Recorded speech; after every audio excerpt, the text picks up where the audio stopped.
मेरी last JF-17 की video के बाद मुझे रिक्वेस्ट मिली कि मैं इंडिया के तेजास को भी कवर करूं। So here it is. अगर एक लाइन में इंडिया के तेजस को डिफाइन किया जाए तो ये एक अच्छा जेट है, लेकिन अच्छा खासा लेट हो गया है। इस वीडियो में कंप्लीट सोर्स लिंक्स मैंने डिस्क्रिप्शन में ऐड किए हैं और एक भी पाकिस्तानी वेबसाइट या इवन वेस्टर्न वेबसाइट का नहीं है। सारी सोर्सेज इंडिया के अपने ही मुल्क की पब्लिकेशंस की हैं। इस वीडियो में हम ये जानेंगे कि इंडिया के तेजास कैसे बने, ये कितने पावरफुल हैं, एंड मेरी नेक्स्ट वीडियो होगी एक comparison video of Tejas versus JF-17 thunder. This is Gohar Ali Rizvi and you are on my channel.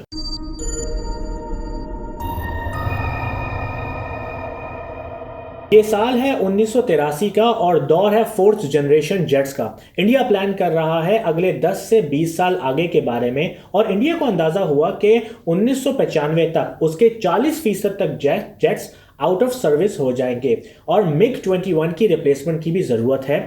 क्यों ना इंडिया खुद एक जेट बनाए जो उसकी रिक्वायरमेंट्स के बिल्कुल बराबर हो और जिसमें एक्सपोर्ट पोटेंशियल भी हो, यानी कि इंडिया उसको बेच भी सके। 1986 में इंडियन गवर्नमेंट ने 575 करोड़ रुपए से ये प्रोजेक्ट स्टार्ट किया गया और जिसमें फ्रेंच डिसॉल्ट कंपनी के इंजीनियर्स और कंसल्टेंट्स को भी $100 मिलियन भी दिए गए और 1989 में ही इंडिया को अंदाजा हुआ कि यह प्रोजेक्ट बहुत ही कमाल का रहेगा।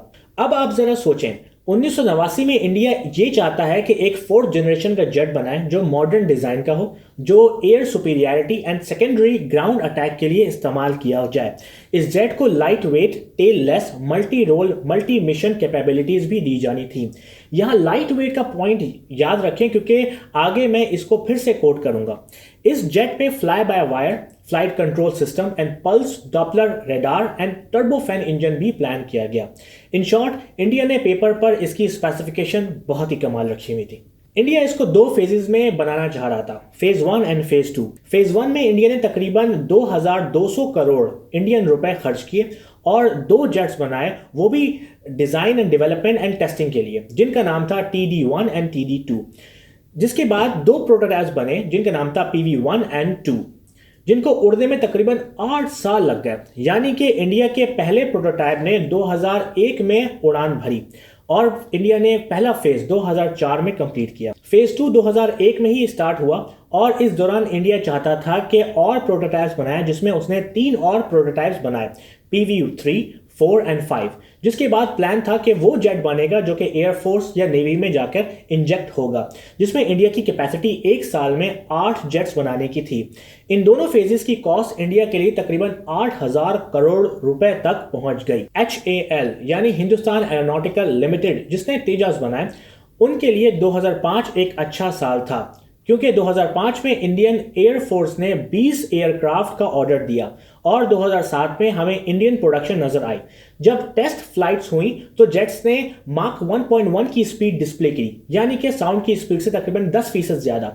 इसी दौरान इंडियन नेवी ने 2009 में तेजास में इंटरेस्ट जाहिर किया और 50 जेट्स का ऑर्डर दिया और जब पहला जेट प्रोडक्शन से बाहर निकला तो फौरन ही इंडियन फोर्स ने 20 जेट और ऑर्डर कर दिए। यहां तेजास की सक्सेस बहुत क्लियर नजर आ रही थी, लेकिन 2010 में कुछ कंप्लेंट सामने आई।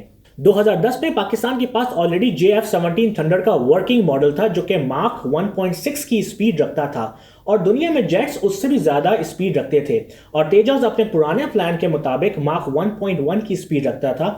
इसके साथ साथ इसकी पावर भी कम थी। इसमें टर्निंग कैपेबिलिटी, जिसको सस्टेन्ड टर्निंग रेट कहते हैं, में इश्यूज थे। इसकी लो एल्टीट्यूड पर स्पीड कम थी, इसकी ऑपरेशनल रेंज भी कम थी और एंगल ऑफ अटैक रेंज भी कम रिपोर्ट हुई, जिससे तेजास की इमेज को बहुत नुकसान पहुंचा।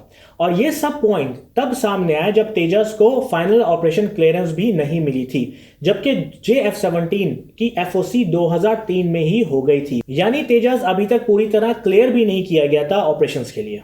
इसके बावजूद इंडिया फिर भी बहुत कोशिश कर रहा था कि अपने इस प्रोजेक्ट को सपोर्ट करे और 2012 में इंडिया को फिर से धचका लगा जब तेजास के सेफ्टी कंसर्न सामने आए। जब पता लगा कि पायलट के हेलमेट और इजेक्शन सीट का रिलेशनशिप इम्प्रॉपर होने की वजह से पायलट की इजेक्शन स्मूथली नहीं होती। ये सिक्योरिटी कंसर्न इतना सीवियर था कि इंडिया को तेजास के प्रोग्राम को 3 महीने तक बंद करना पड़ा, जिसको बाद में फिक्स किया गया। फिर 2012 में फाइनल ऑपरेशन क्लियरेंस को डिले करके कहा गया कि 2015 में इस जेट को एफओसी मिलेगी, लेकिन 2015 में उसको भी डिले करके 2016 तक मुलतवी कर दिया गया। 2016 में इसकी एफओसी को फर्दर डिले करके 2017 तक का टाइम दिया गया और इंडियन एक्सप्रेस की रिपोर्ट के मुताबिक अब इसकी एफओसी 2018 के मिड तक एक्सपेक्ट की जा रही है। तेजस के इतना लेट होने की वजह से Indian air force and navy already suffer कर रहे थे और फिर 2016 में टाइम्स ऑफ इंडिया में एक आर्टिकल पब्लिश हुआ जिसमें इंडियन नेवी ने तेजस को रिजेक्ट कर दिया और कहा कि तेजस ओवरवेट है।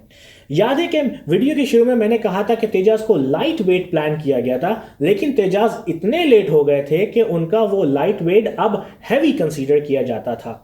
और नवंबर 2017 में टाइम्स ऑफ इंडिया के एक और आर्टिकल के मुताबिक इंडियन एयरफोर्स ने भी कहा कि वो तेजस की परफॉर्मेंस से खुश नहीं है, जिससे तेजस को एक फेल्ड प्रोजेक्ट के तौर पर देखा जाने लगा।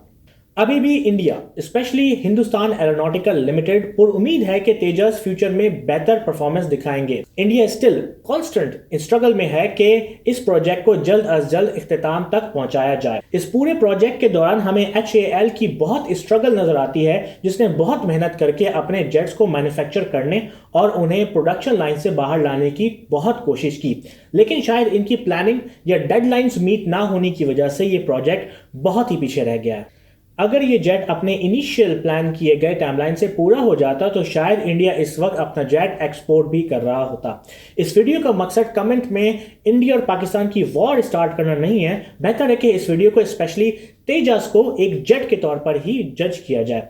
मैंने इस वीडियो में जितनी भी रिसर्च शामिल की है वो सब इंडियन सोर्सेज से है और उसमें मैंने थर्ड पार्टी यानी कि वेस्टर्न आर्टिकल्स को भी इग्नोर किया है। होप कि आपको मेरी ये वीडियो पसंद आई हो। मुझे कमेंट्स में ज़रूर बताएं कि आप क्या सोचते हैं कि जो तेजस के डाउनफॉल का मेन रीज़न रहा।